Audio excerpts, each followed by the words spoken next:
1900, a quiet backwoods town in Arkansas. The hills were cloaked in the soft veil of early evening mist, and the smell of damp earth mingled with the scent of wood smoke. The town's few lanterns flickered weakly along dirt paths, barely illuminating the modest homes and the small general store. Excitement buzzed through the Hawkins household. Amelia Hawkins, the daughter of Jonathan and Mary Hawkins, was about to marry Thomas Carter, the town's beloved blacksmith.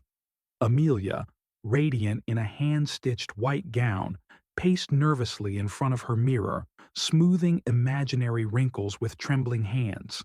Her reflection showed a mixture of excitement, anticipation, and fear. Her father, Jonathan, adjusted his suspenders and wiped his hands on his apron. His workshop tools still bore traces of the day's labor, but tonight his heart was elsewhere. "It'll be the grandest night this town's ever seen," he muttered to himself. Mary Hawkins busied herself arranging wildflowers, attempting to hide her own nervous tears behind a forced smile. In the air lingered the scent of pine and hope, though a faint chill suggested that the night held more than celebration. The wedding party was intimate, composed of 10 people: Amelia, Thomas, their families, and a few closest friends. Laughter filled the Hawkins yard as the girls helped Amelia lace her gown, while Thomas's older brother adjusted his coat and whispered advice about patience and courage. The town's preacher, Reverend Leland, strode purposefully toward the house, carrying his well-worn Bible. He reminded everyone of the importance of unity, respect, and gratitude in marriage. His voice carried a calm authority, though a flicker of unease lingered in his eyes. The children chased each other, oblivious to the undercurrent of tension. No one knew that tonight, joy and fear would walk hand in hand. As the sun sank behind the thick pines, darkness fell faster than usual. A strange hue colored the sky, almost greenish in certain pockets. Wind swept across the hills, carrying a sound almost human, like whispers of old secrets. Some villagers paused in their work, uneasy. "Old stories," muttered Mary Hawkins, shaking her head. "Don't start those tales tonight." Others, less convinced, glanced nervously at the trees. Legends told of couples who disappeared in the backwoods, of restless spirits angered by humans' joy. Though these stories were often dismissed, the night carried a weight that none could fully ignore. The wedding party began the short, mile-long walk to the wooden church atop a nearby hill. Lanterns flickered, casting dancing shadows across the narrow path. Thomas held Amelia's hand tightly, feeling the warmth of her grip, but noticing a tension in the way her fingers trembled. The air was filled with laughter and song. A fiddle played softly from one of the guests, and the music mingled with the crunch of pine needles beneath their boots. Yet, something lingered in the periphery, shapes moving just beyond the light, rustling in ways that didn't match the wind. Jonathan, vigilant as always, kept a protective eye on the group. "Stay close," he murmured, though the others were too wrapped up in joy to heed his caution. Halfway to the church, a faint sound drew their attention. Soft whispers, carried by the wind. It sounded almost like laughter, but distorted, hollow, and out of place. Sarah, the youngest bridesmaid, shivered. "Did you hear that?" she asked, clutching the hem of her dress. Thomas forced a smile. "Just the wind, little one. Keep walking." But the whispers grew more insistent, weaving around the trees, almost as if the forest itself was speaking. The party tried to ignore it, but a creeping sense of dread began to settle in. Even Reverend Leland, a man of faith, frowned as his lantern flickered erratically. Through the thick trees, the church's spire finally appeared. Lanterns glimmered in the windows, but the light seemed unnaturally weak, like it struggled to penetrate the shadows. As the party approached, the lanterns flickered violently, then went out entirely. Reverend Leland raised his lantern with trembling hands. "Nothing to fear," he said, but his voice lacked conviction. The church, familiar and humble, now seemed like a stranger, its walls looming taller, its interior darker. Cobwebs clung to the corners as though waiting to embrace any intruder. Amelia's hand shook as she held Thomas's. Every step into the building felt heavier than the last. Inside, shadows danced unnaturally across the wooden pews. Lantern light distorted and stretched them into grotesque forms, almost alive. Amelia clutched Thomas's arm tightly. "It's just the building," Thomas whispered, though his jaw tightened in fear. The shadows seemed to move on their own, reaching across the room, merging and separating in strange patterns. The air felt colder, pressing against their skin like invisible hands. The wedding party huddled closer together, and for the first time, the children fell silent, sensing a danger older than the town itself. Despite the growing unease, Reverend Leland began the ceremony. Every vow sounded louder than it should, echoing unnaturally in the silence of the church. Amelia's voice trembled, but determination shone through. Outside, the wind wailed against the windows, carrying a faint, sinister undertone, like laughter or distant cries. Guests glanced around, unsure whether to step forward or flee. They clutched each other's hands, trying to draw comfort from the presence of family and friends, yet a creeping sense of being watched remained. Just as Thomas kissed Amelia, sealing their vows, a door at the back of the church slammed shut with a violent bang. The group froze. "Who's there?" Reverend Leland called. But the church swallowed his voice and no answer came. The lanterns flickered, casting the shadows into frantic, almost living shapes. The church, once warm with familiar wood and laughter, now seemed to breathe around them, tightening with every heartbeat. Fear gripped the party, and even the bravest souls hesitated, unsure if they were witnessing a trick of nature or something far older and darker. In a heartbeat, Amelia's hand slipped from Thomas's grasp. "Amelia," he called, panic surging. One by one, members of the wedding party began vanishing, their forms swallowed by the shadows.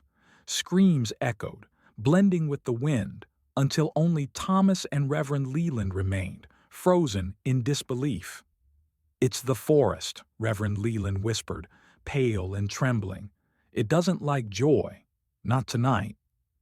The church, now a cage of darkness, seemed to thrum with a malevolent awareness. Thomas felt his courage falter, realizing that the night's celebration had turned into a trial far beyond any human understanding. Thomas's heart pounded as he scanned the empty pews, his eyes straining through the dim lantern light. Reverend Leland, usually composed, looked equally shaken, his hand trembling over the Bible he carried like a shield. "The forest. It tests hearts," the preacher whispered. "Long ago, a couple vanished on their wedding night. Their love. It angered the spirits of the woods. We are not the first, Thomas, nor will we be the last, unless we act carefully." Thomas felt a chill as he realized the weight of Leland's words. He thought of Amelia, of their friends, all swallowed by darkness. Survival would demand more than courage. It would demand humility, patience, and understanding of a power far greater than themselves. Desperation drove Thomas to explore the church more thoroughly. Beneath the pulpit, he discovered a hidden door, partially concealed by years of dust and cobwebs. A staircase descended into the bowels of the building, creaking ominously under his weight. At the bottom was a secret room, untouched by time. Shelves lined with old dolls, faded wedding garments, and yellowed letters. The air smelled of old paper and candle wax.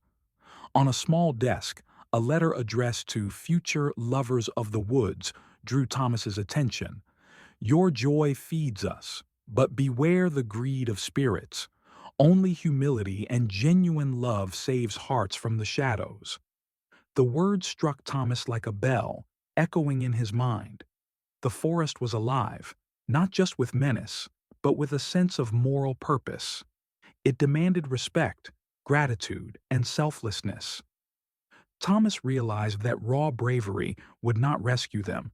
Fear and force could not challenge what lived beyond the trees. The forest fed on pride, selfishness, and unchecked ambition. Holding the letter close, he understood. If they were to return, he must approach the spirits with humility, acknowledging their power and showing gratitude for life, love, and unity. The solution was not to fight the darkness, but to honor it with respect and intention. Reverend Leland, understanding Thomas's revelation, nodded solemnly. "We have one chance, Thomas. One chance to show that our hearts are pure." With renewed purpose, Thomas led the preacher outside. He knelt on the damp earth, hands raised, voice clear. "We honor your forest. We respect your power. Please, allow our friends and our love to return safely. We offer humility, not pride, gratitude, not greed." The wind stilled.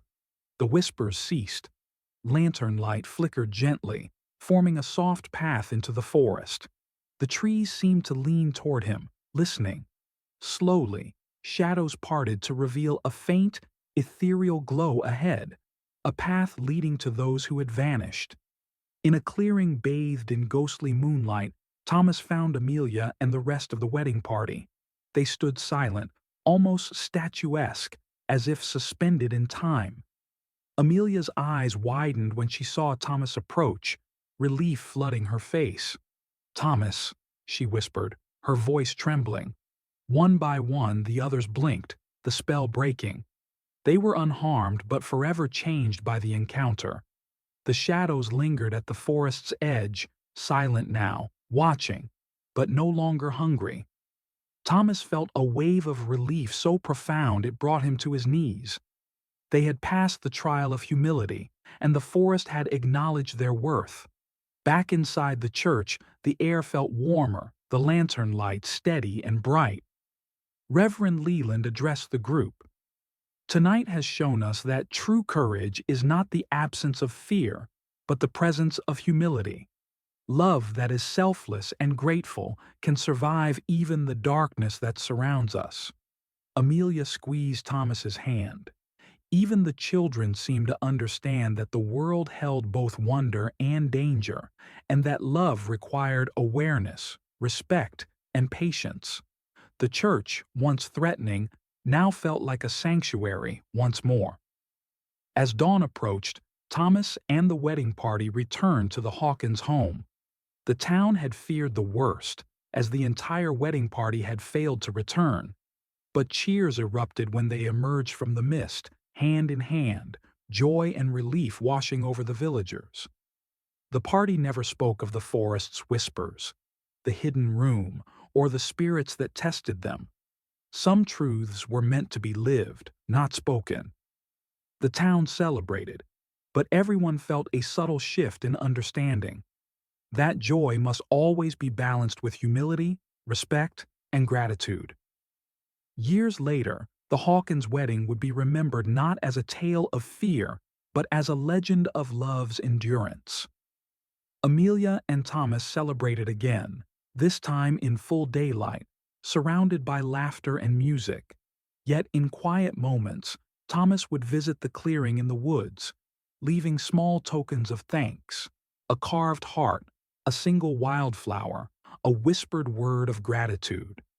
The forest had once tested them, and in return, it had gifted them insight into the sacred balance between love, humility, and respect. The story of the Hawkins wedding became a whispered legend in the town. Pride and fear invite darkness, but humility and selfless love illuminate even the blackest nights. Children grew up hearing the tale, learning that challenges are often gifts in disguise. Life demanded awareness and reverence, and those who remembered the lesson thrived not merely in safety, but in harmony with the world and each other. Decades passed. The clearing in the Arkansas backwoods remained untouched, a quiet guardian of love and respect. Travelers who wandered near the forest often felt warmth, even in the shadow of dense trees, a reassurance that love, when humble and true, survives all trials. The night the wedding party never returned became the night that shaped generations, a story that reminded all who heard it that darkness only has power over hearts that forget the value of respect, gratitude, and compassion. In the end, love and humility turned fear into light,